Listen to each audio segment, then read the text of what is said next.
France.tv.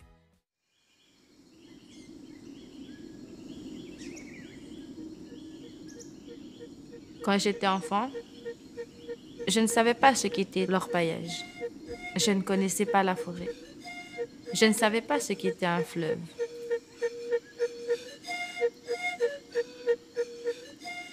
Quand j'étais enfant, je ne savais pas ce que je serais plus tard. Apparemment, celle qui souffre, celle qui pleure, celle qui n'est pas respectée. Même si je pars ailleurs, mon village sera mon village. Le jaguar tigre restera le jaguar tigre. Mon territoire sera mon territoire. Mon fleuve sera mon fleuve. Je parle français. Je vis avec les Français. Je vis comme les Blancs. Mais je suis Wayana. Une Wayana, celle qui vit dans la forêt. L'enfant de la forêt.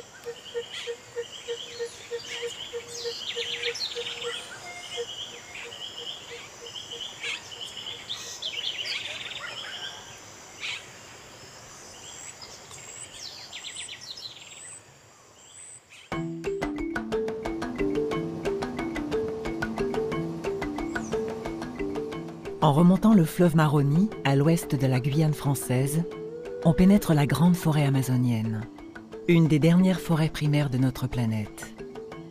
En naviguant, les paysages se transforment.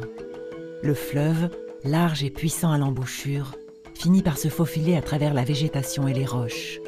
Les berges se rapprochent, l'horizon se referme. La forêt reprend ses droits. Pour certains, elle est devenue le dernier rempart contre l'asphyxie du monde, et pour d'autres, la promesse d'une richesse aurifère. Mais pour les Wayana, une des 6 communautés autochtones de Guyane, elle représente le terreau de leur identité et une mère nourricière en danger qu'il faut protéger. Depuis toujours, leurs destins sont liés.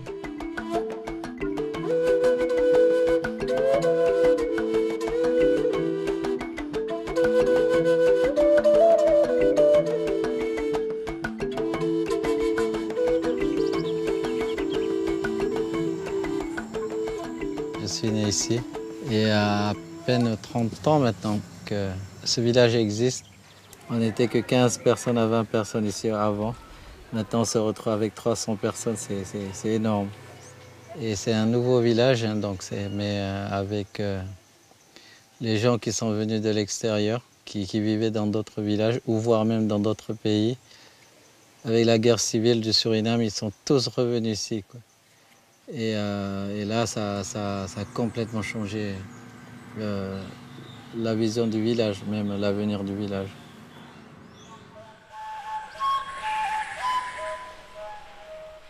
À Talouenne, petit village du Haut-Maroni, la vie de la communauté Wayana a beaucoup changé.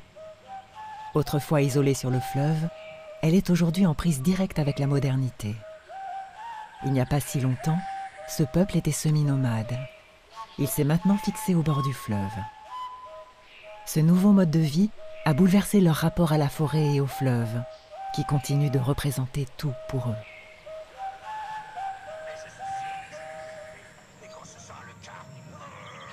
À quoi il sert ce bouton? Ne touchez pas à ça! Quoi? Mais comment? En tout cas, si vous rentrez sains et saufs sur Terre, les Super Strikers seront les premiers touristes de l'espace. J'ai un faible pour cette crème glacée de l'espace.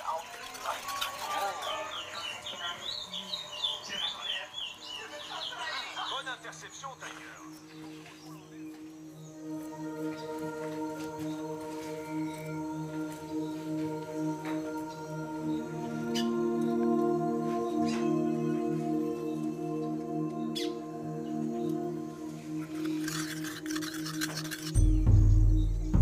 Chez les Wayana, le ciel de gaz ou malouwana, objet traditionnel symbolique, reflète leur vision du monde.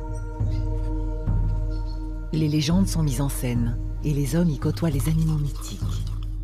Comme chez les autres groupes amérindiens de Guyane, il n'existe pas chez eux de mots pour désigner la nature. Ils considèrent qu'ils font partie de la forêt, au même titre que toutes les espèces animales ou végétales.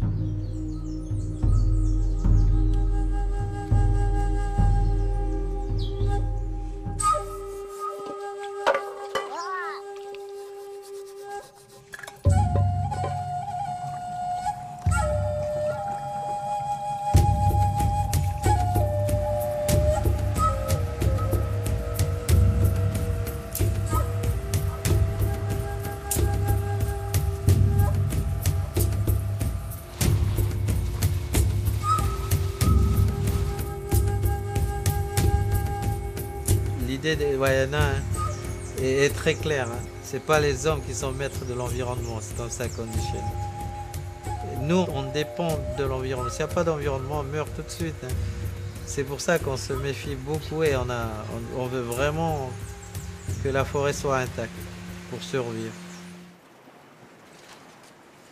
Je pense que le monde occidental a des visions plutôt destructives parce que souvent il détruit la nature pour obtenir d'autres choses. En fait, qui est vraiment une vision complètement opposée à la nôtre, quoi, hawaïenne.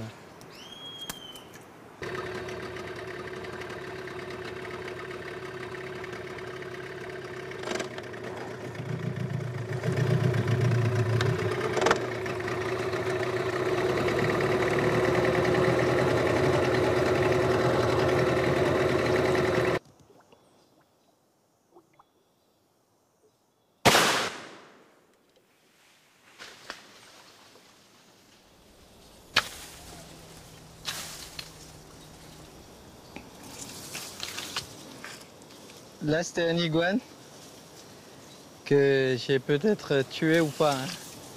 Mais là, je crois qu'il a sauté avant que je tire. Et ils aiment tomber dans l'eau, hein, les iguanes.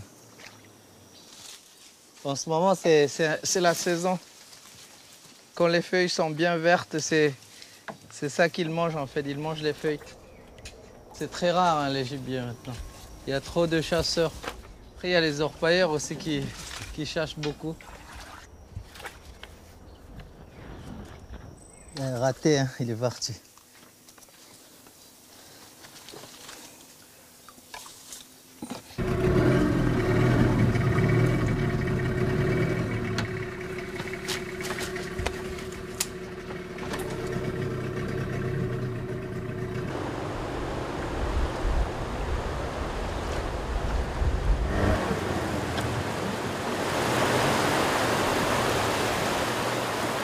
Là, je prépare l'appât pour le pirail.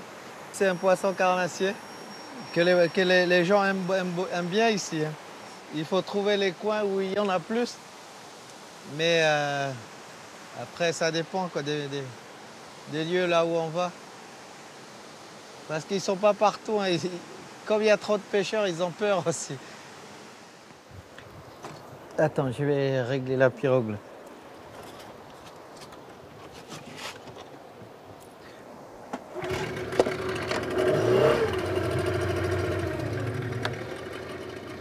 Pour vivre ici, il faut savoir pêcher, chasser, c'est la base, quoi.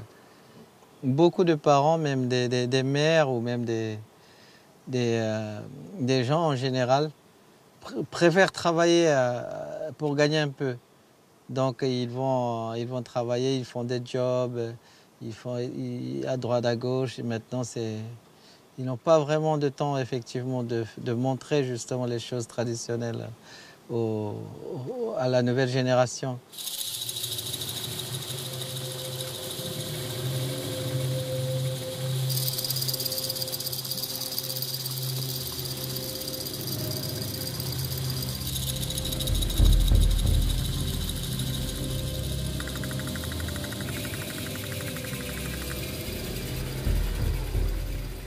Ils vont pratiquement plus en forêt comme on faisait autrefois. Par exemple, le chef du village organisait un déplacement de quelques jours dans la forêt, plus haut. Et puis, les familles se préparaient, ils ramassaient beaucoup de canne à sucre, de bananes. Et là, c'était vraiment un apprentissage total quoi, par rapport à la nature.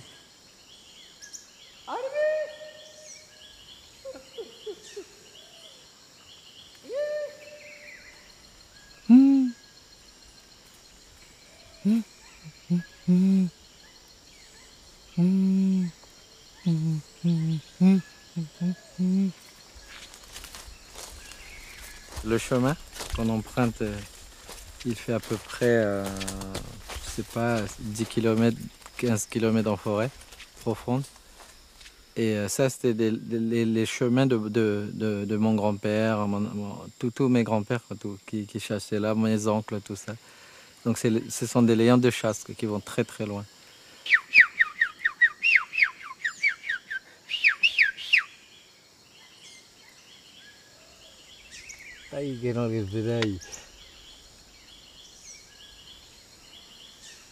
Ben, la chasse, aujourd'hui, c'est un peu compliqué, hein, comme les animaux sont rares maintenant. Et puis maintenant, comme il y a beaucoup de chasseurs dans le village, les animaux sont rares. Et après, on est entouré par les orpailleurs qui se trouvent à quelques kilomètres encore plus loin. Et là, eux, ils touchent vraiment à la faune, quoi. Donc ils chassent vraiment tout pour nourrir leur sentier. Et puis ça, c'est un gros problème en ce moment. Parce qu'ils barrent vraiment les déplacements des animaux. Par exemple, le cochon bois, ça fait 10 ans qu'il n'a pas traversé le village.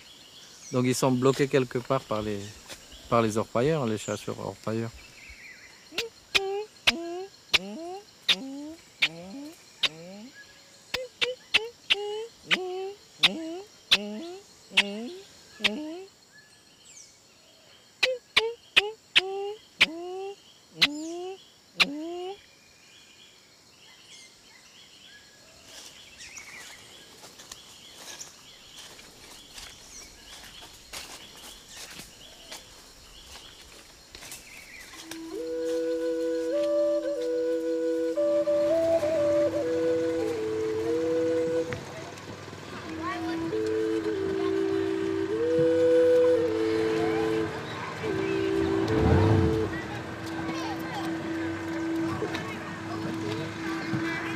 Iwai Silvana Opoya, Ipataman Taluenpo, 24 ans Wai. Orokop Sigwai Tale, Opaten Mesikolotau, Yakin Ipanemewai. Les Wayana, c'est un peuple très fort. Hein. Même si je sais que les autres peuples, ils sont forts aussi, mais nous sommes très forts ici. On ne sait pas beaucoup, par exemple, pour notre projet, pour notre village, pour la santé, pour ceux qui nous entourent, en fait, notre environnement, par exemple.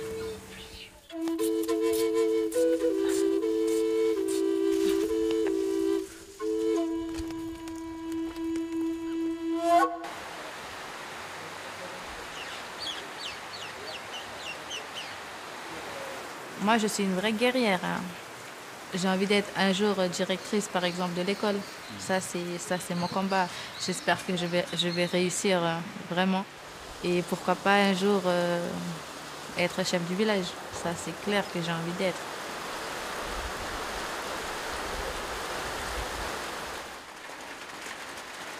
Je bois du cachiri, je mange du poisson, je parle très bien ma langue.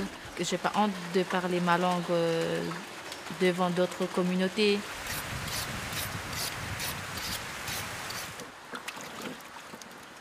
Comme dit mon tonton Aïma, un Wayana ne peut pas dire qu'il est Wayana juste parce qu'il est Wayana.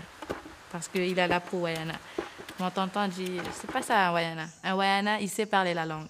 Un Wayana, il sait faire des choses traditionnelles. Un Wayana n'a pas honte de dire qu'il est Wayana, en fait.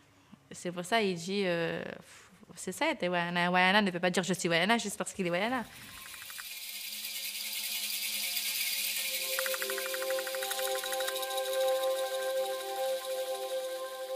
En complément de l'enseignement imposé par l'éducation nationale, les jeunes Wayana qui fréquentent l'école du village perfectionnent leur langue et perpétuent ainsi une des cultures autochtones du fleuve. Les histoires que raconte Silvana aux enfants stimulent leur imagination et elles représentent surtout un excellent vecteur de connaissance de la faune et de la forêt amazonienne. Je raconte des histoires mythiques, je fais des motifs Wayana.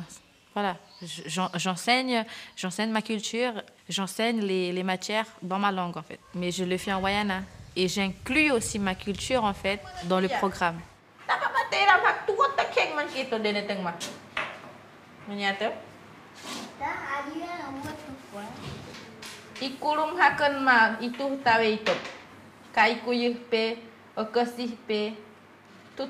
Le français, c'est pas notre langue maternelle et c'est très compliqué par exemple pour les enfants, de faire comprendre quelque chose.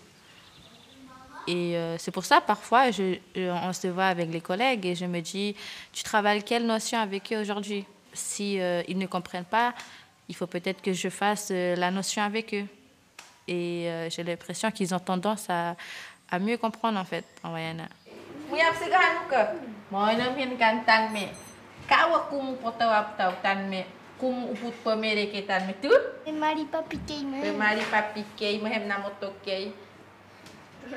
Seikor tan me ngucap tahu tan me sengki pegenatang lho maka.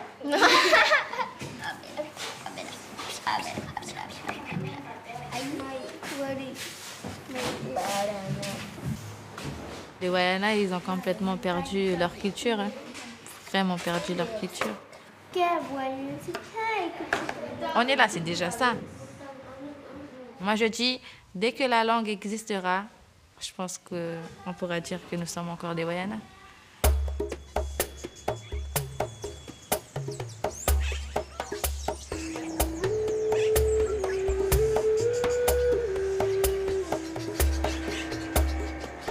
Je suis arrivée ici en 86, donc j'étais encore jeune et je voulais faire ma thèse sur les plantes utilisées chez les Aluku et les Wayana afin de comparer leur usage de la forêt, du milieu naturel, sachant que c'était des cultures très très différentes, donc une culture d'origine africaine et puis une culture d'origine autochtone amérindienne, et voir comment ils utilisaient, ils pensaient et comment elles pouvaient se distinguer chez des peuples aussi différents.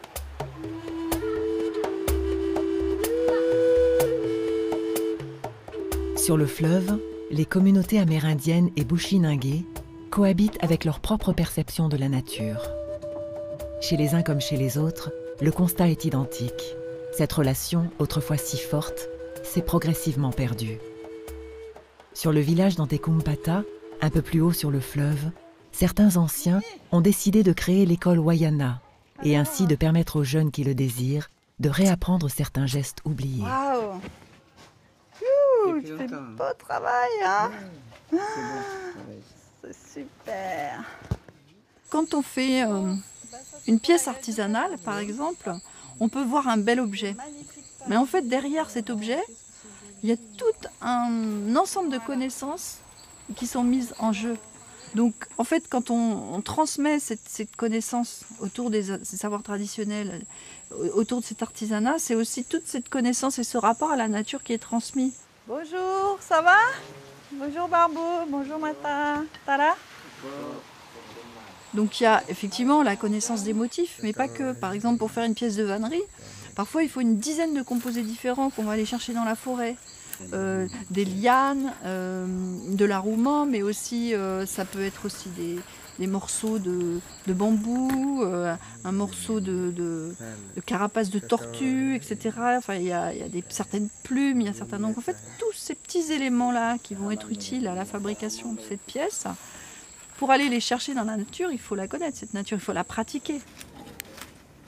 Et vous savez, l'association Itencom, là, ça y est, on a déposé les statuts à la préfecture. Là, on attend leur retour avec le numéro de SIRET. Mais en attendant, voilà, on a essayé de travailler sur un logo avec une infographiste. Est-ce que ça vous plaît? Itencom Wayana Palai. Voilà, il y a motif de ciel de case et motif vannerie.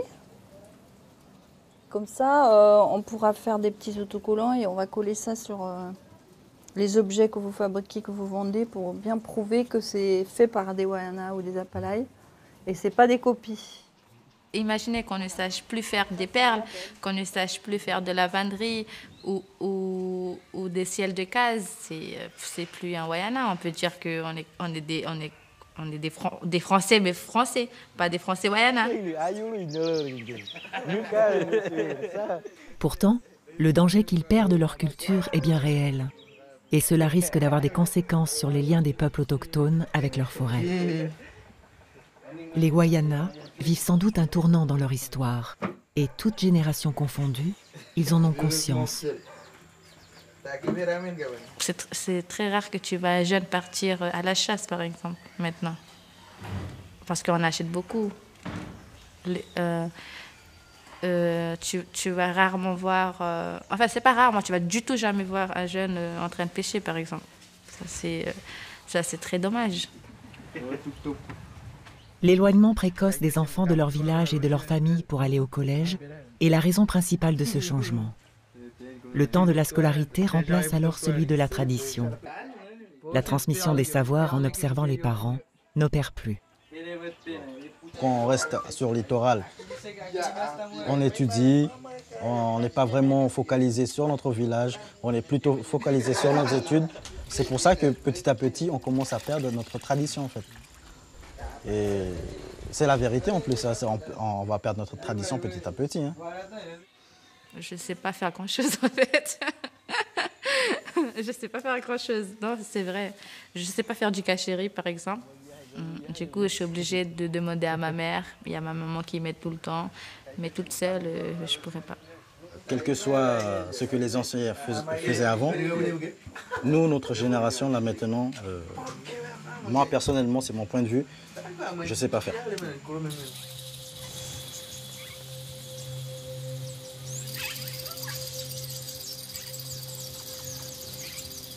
Contrairement à cette génération, quand il était enfant, Aima Wale a appris en observant son grand-père. C'est ainsi qu'il est devenu un maître dans l'art des ciels de case.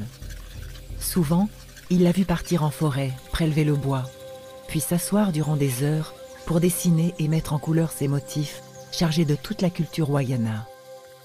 C'est aussi en écoutant son grand-père qu'il a appris à observer et connaître la forêt et les saisons. Aujourd'hui, paradoxalement, au cœur de la plus grande forêt tropicale, le dérèglement climatique se fait sentir. Il pleut beaucoup et ça s'arrête tout de suite. Nous, en février-mars et mai, quand il pleuvait, c'était toute la journée.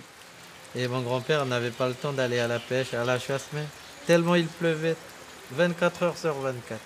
Et ça, c'est fini. J'ai jamais vu une pluie à la saison des pluies qui fait comme ça.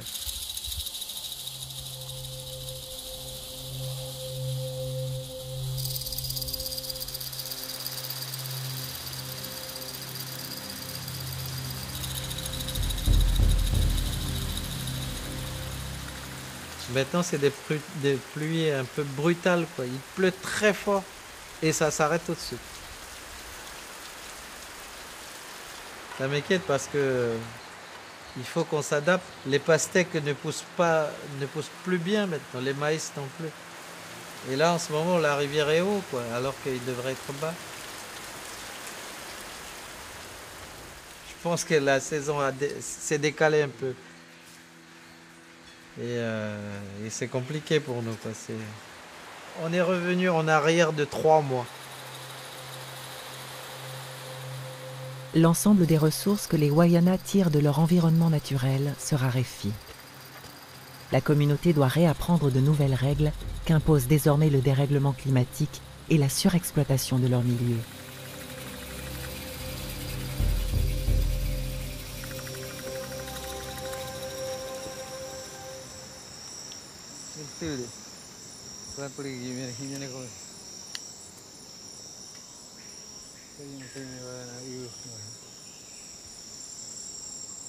Je trouve ça extraordinaire d'avoir une telle connaissance de ce milieu naturel.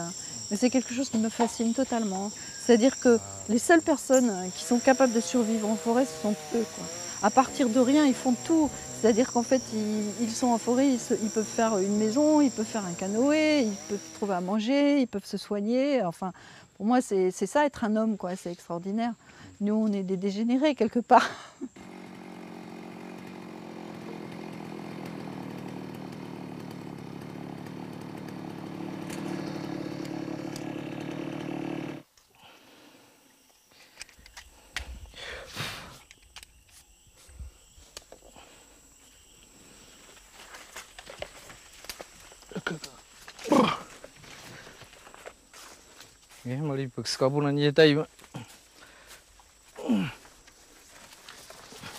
Pour la pirogue, il faut plusieurs sortes de bois.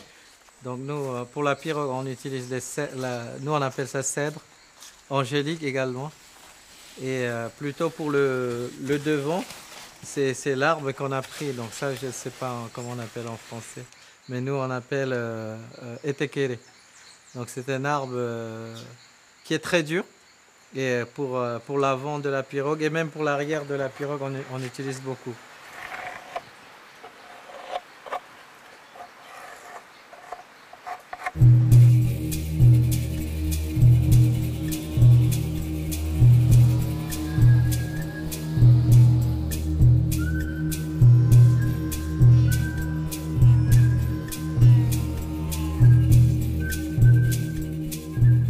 Les maisons, on prend beaucoup de wakapu comme poteau parce que c'est un bois qui ne pourrit pas vite et qui est très dur à couper. Et c'est un bois qui reste longtemps dans le sol.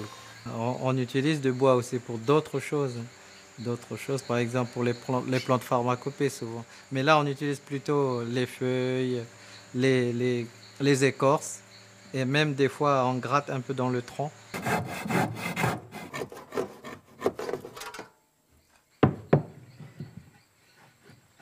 La forêt, nous, on le respecte.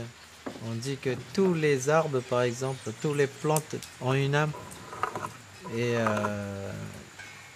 par exemple, quand on coupe, je ne sais pas, un arbre, on demande souvent pardon.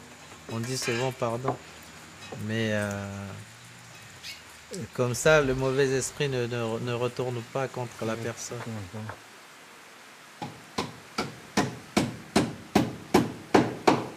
Voilà, premier bon. C'est passionnant parce qu'en fait, ça permet d'expliquer aussi pourquoi ils ont un tel rapport à la nature. Pourquoi ils respectent cette nature. Parce que quelque part, ils savent qu'ils ne peuvent pas en abuser.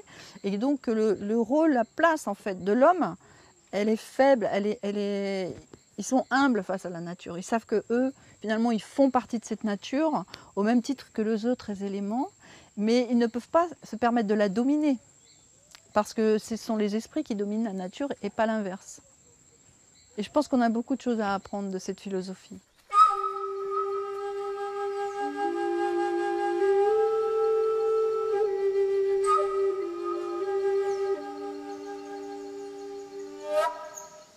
Ils ont une vision de la nature en fait qui a un double spirituel, ce qu'ils appellent les yolok.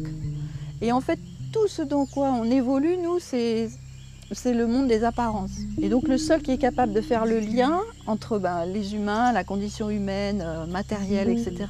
et ce monde des esprits où tout se joue, où tout est régi, ce sont les chamans. D'où leur place extrêmement importante dans la société, c'est comme si c'était la colonne vertébrale de la société, puisqu'ils sont capables d'aller voir dans l'au-delà, d'aller voir dans cet ailleurs des yoloks, qu'est-ce qui cloche ici.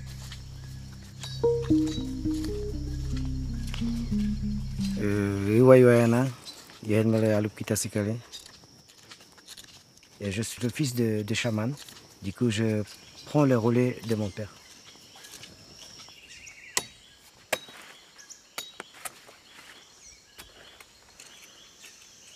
Tu vois, on se là et on pose sur où il y a les plaies, on ferme avec et on pose dessus et on attache après. Moi, j'ai utilisé parce que j'ai grandi un petit peu dans le village où il n'y avait pas de médecin, il n'y avait aucun poste de santé. Et c'est là que j'ai appris un petit peu avec mon père. C'est mon père qui m'a soigné quand j'avais des plaies. Comme j'ai vu mon père travailler beaucoup la nuit, surtout pendant des fois, il y a des patients qui viennent vers 8h ou 7h30. Et des fois, c'est 1h du matin, 3h du matin. Moi, j'ai vu ça, quoi. Du coup, moi, ça ne me plaît pas du tout. Et du coup, je dis que bon, je ne veux pas être chaman. Voilà. Mais plus tard, que j'ai vu tout le monde, toute ma famille entrer dans l'évangélique, et du coup, j'ai décidé d'être chaman, quoi.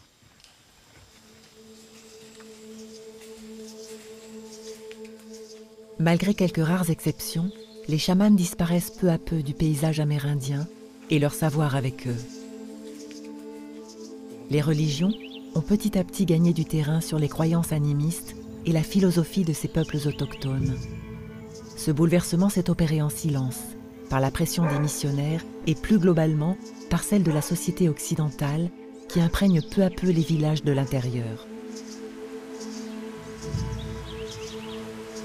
C'est compliqué quand même la Bible pour les Wayana qui rentrent comme ça sans vraiment avoir une vision claire sur la croyance des... Moi, j'appelle ça la croyance des Blancs. Hein. Mais quand ils se sont lancés, revenir faire demi-tour, c'est assez compliqué également.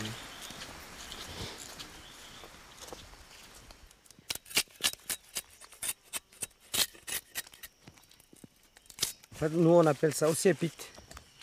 C'est contre le champignon. On utilise pas tout le monde, mais certaines qui ne veulent pas y aller à l'hôpital ou qui ne veulent pas poisonner eux-mêmes, on peut utiliser naturellement, quoi.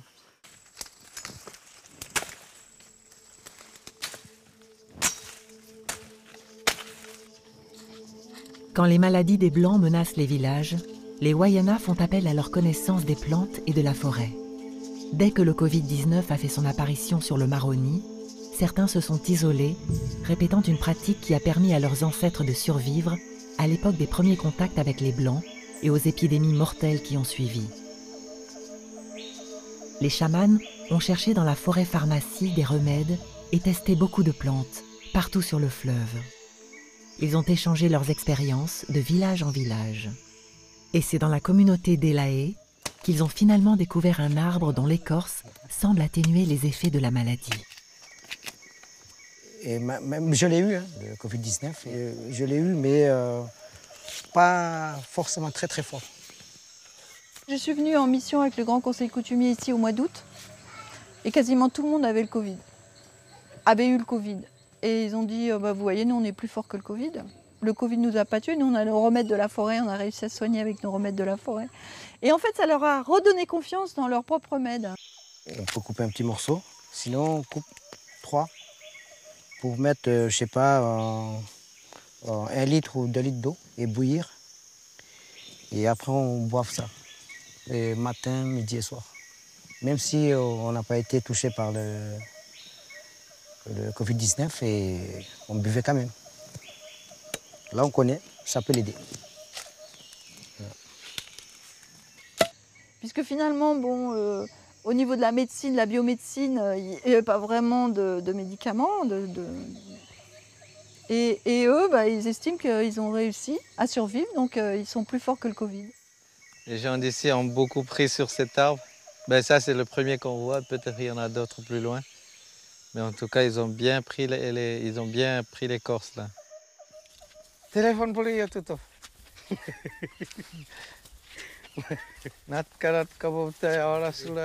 On a aussi vraiment une réelle richesse ici, dans les plantes.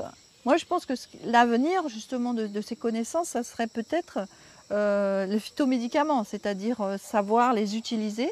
Ça, si on mettait en place ce genre de formation en Guyane, on pourrait créer des emplois pour tous ces jeunes qui vivent dans les communautés. On pourrait aussi créer de l'économie, parce que ça c'est extrêmement important, créer de l'économie en valorisant la biodiversité locale et les savoir-faire locaux.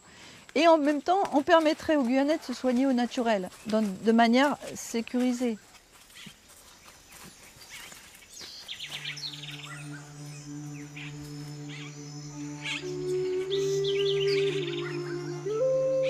Certains soirs, les enfants se retrouvent chez Aïma Wale pour écouter les contes. Chez les Wayana, il ne s'agit pas seulement de faire rêver ou d'effrayer les plus jeunes. C'est ainsi que sont transmis les clés de leur vision du monde à travers des mythes privilégiant l'imaginaire et la créativité.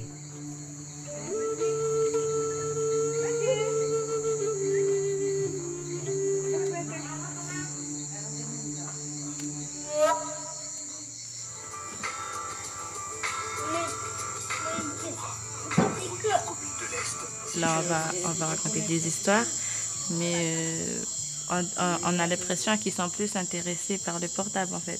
Si, par exemple, là, je dis à une personne, à un de mes neveux, par exemple, si je demande, tu veux aller écouter l'histoire ou tu veux prendre mon portable? Il va prendre le portable, en fait. Et ça, parfois, c'est embêtant. J'ai pas envie de dire qu'il est déjà trop tard pour changer des choses, mais je pense que ça doit venir déjà de l'éducation. Hein. Les bruits des chercheurs d'or ont fait fuir les animaux.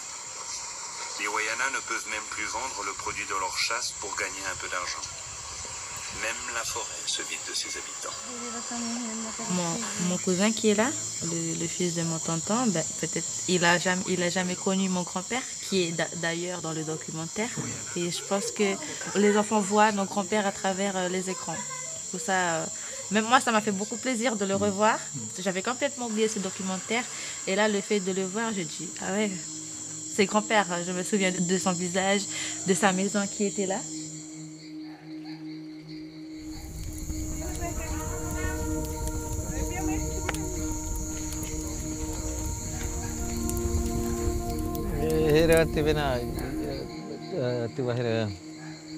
Mulokot kai motat pag imyatat pe mulokoti. Lomehek melap tau itu tawa muyap sik titaitan me. Boloman herek wa itu pon pemul tibena. Tiba herek. Mulokoti me ni man gitu.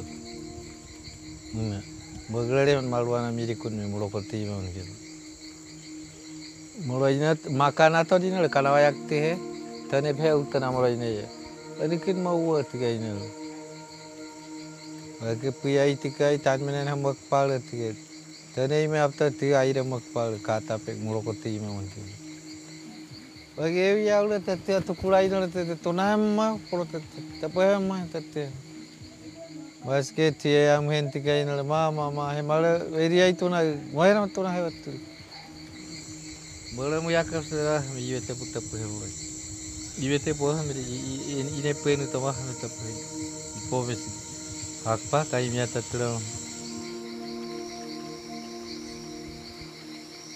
Les ciels de case, en fait, ça représente des animaux qui appartiennent à la mythologie wayana, mais pas que en réalité, puisque pour eux ces animaux existent réellement et qu'on peut parfois les apercevoir sur des rochers. Donc ils peuvent annoncer une mauvaise nouvelle par exemple, mais ils nous disent mais vous les blancs vous n'avez pas cette vision-là, vous ne pouvez pas les voir, il n'y a que nous qui arrivons à les voir. Donc pour nous c'est des animaux mythiques, mais pour eux c'est des animaux réels.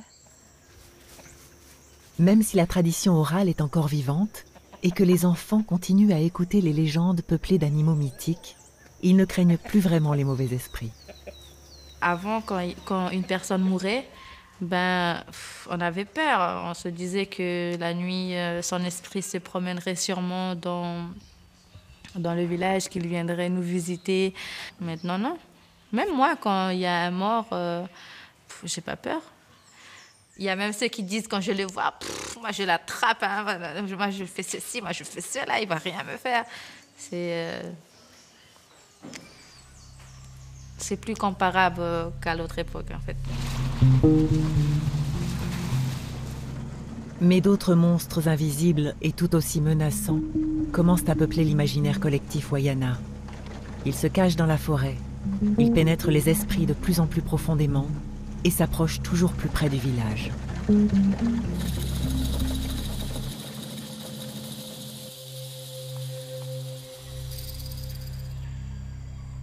Ils sont partout.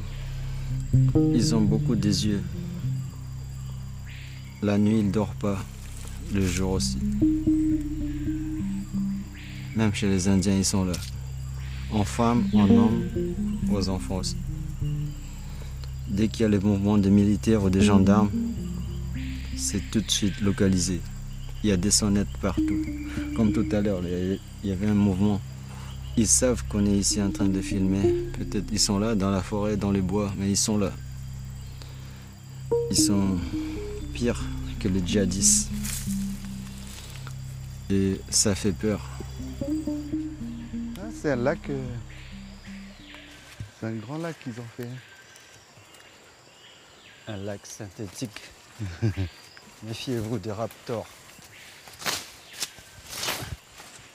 Mais là, en fait, la zone a été déjà, il y a longtemps, été exploitée, mais de façon manuelle par des orpailleurs Aluku qui habitent pas loin là. Mais ils n'ont que prospecté, ils n'ont pas trouvé d'or en surface. Mais après, il y a les Brésiliens sont venus, ils ont tout creusé. Après, apparemment, c'était assez productif. Donc,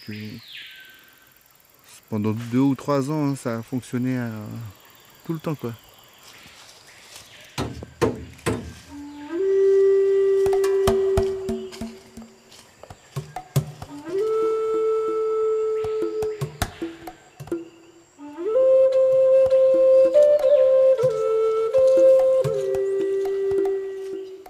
a très peur que ça revienne parce que ces gens-là, ils ont les dents longues, quoi. Ça veut dire qu'ils arrivent à faire de la corruption avec certains habitants pour pouvoir, moyennant quelques grammes, et pour pouvoir rester ici, quoi, voilà. C'est très très bien organisé, enfin l'empaillage illégal. Donc sur chaque site, chaque crique exploitée, en face, il y a la logistique, hein. Et puis c'est comme la forêt est vaste et le territoire est grand, donc c'est très difficile pour les gendarmes, pour les forces de police de tout contrôler, quoi, voilà, quoi. Donc, L'armée française, on ne s'en plaint pas, mais ils ne sont pas entraînés. Ils ne vivent pas comme nous. Dès qu'il y a des gens comme nous, ils sont capables de voir, de trouver le site ou de localiser. En fait, la forêt, c'est une maman. Tout ce que la forêt nous donne, on utilise. La nourriture, la réserve, les remèdes, tout. La seule force qu'on a, c'est qu'on ne veut pas en profiter de l'or. De l'or, c'est quoi? De l'argent, du pouvoir? Non. Parce que la nature va se régénérer un jour. Elle va se venger un jour. Peut-être elle va tous nous bouffer.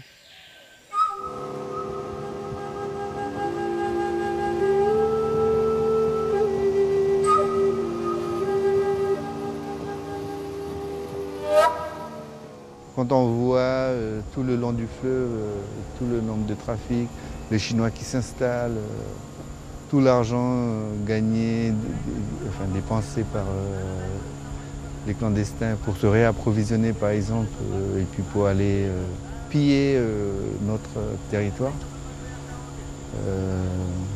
Voilà, donc c'est assez pessimiste, quoi.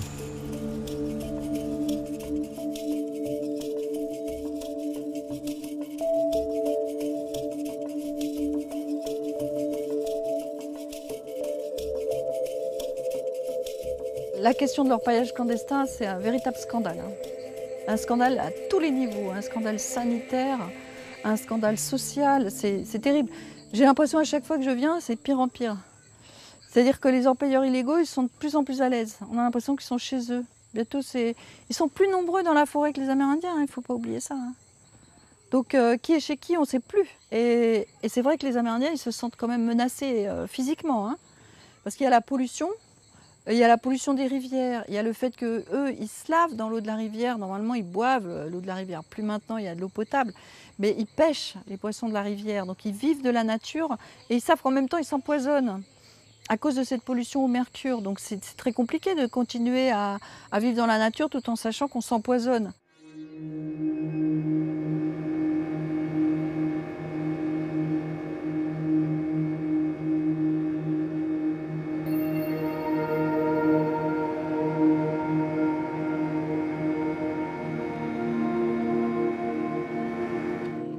Dans cette crique de Talouine, d'abord c'est une crique qui était poissonneuse avant, hein. Aujourd'hui, malheureusement, les orpailleurs se sont installés un petit peu en amont. Et c'est là qu'ils travaillent en fait. C'est là qu'ils tournent les terres pour chercher de l'or. Et puis toute la boue s'amalgame avec le mercure. Et ça sort sur le fleuve, comme vous le voyez, dans l'eau, quoi. Et c'est vraiment très sale.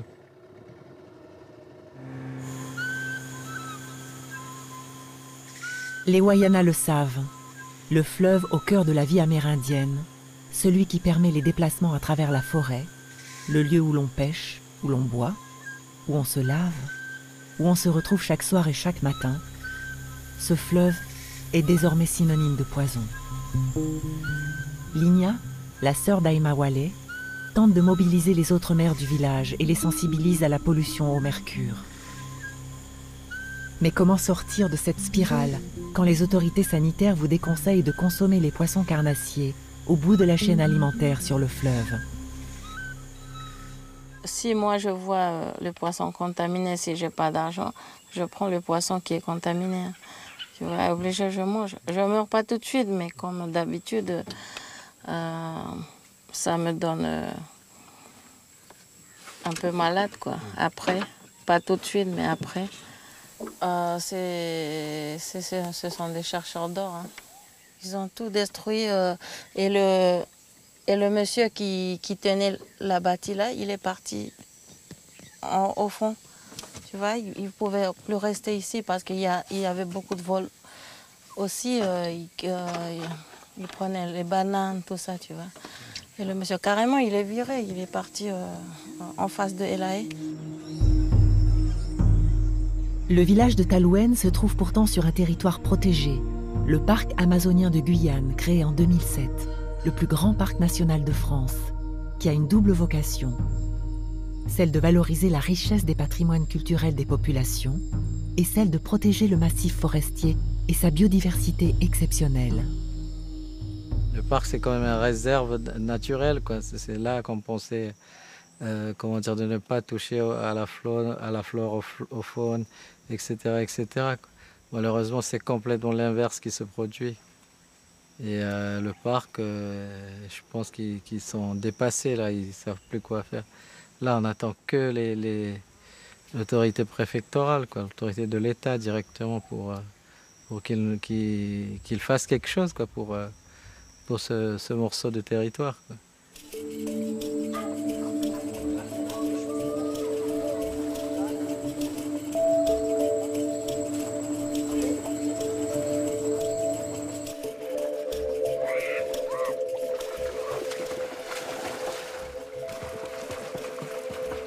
Avant, si je me rappelle très bien, quand j'étais toujours enfant, on buvait dans l'eau en fait, on buvait dans la rivière. Et maintenant, on ne peut plus boire. Et non seulement qu'on va se laver dans la rivière aussi, parfois le soir, ça nous gratte aussi.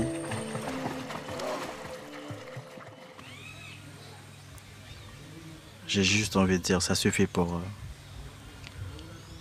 l'orpaillage illégal en fait, ça suffit, franchement, ça suffit.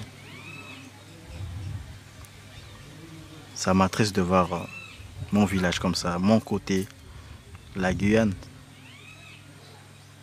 Parce que la Guyane est vraiment polluée quand même. Après voilà, si c'est pas possible, c'est nous-mêmes qui va faire les trucs, on va dire. Ça va réagir. Tôt ou tard, on va réagir. Mon avenir maintenant, c'est ici. Tous les projets que je vais faire, ça restera ici. Toutes les choses que je vais construire, ça va rester ici. Voilà.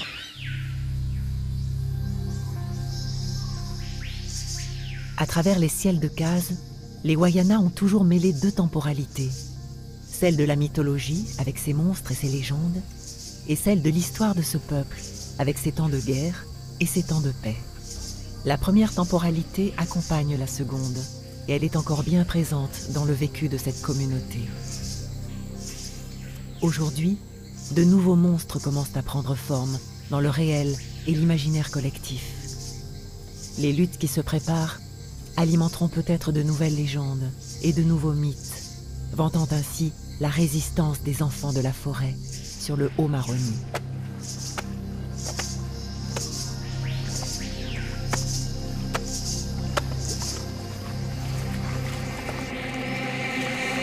Mes arrière-grands-pères, quand ils allaient sur les Inselberg, ils buvaient, ils disaient le sang d'Inselberg. Ce sont des eaux qui ne s'arrêtent jamais, même à la saison sèche, même à la saison haute.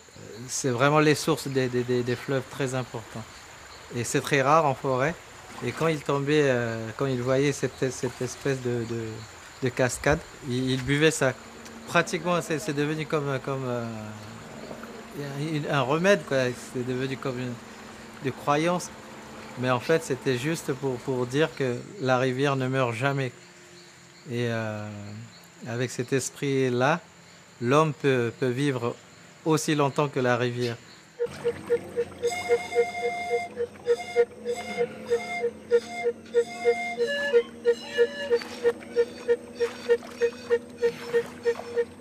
On aimerait bien que les regards se tournent vers la Guyane.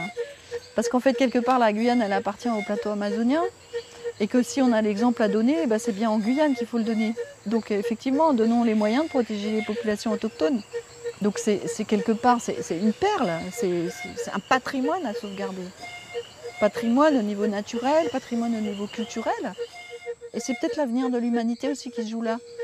Parce que la crise climatique, c'est lié à quoi? À la déforestation avant tout.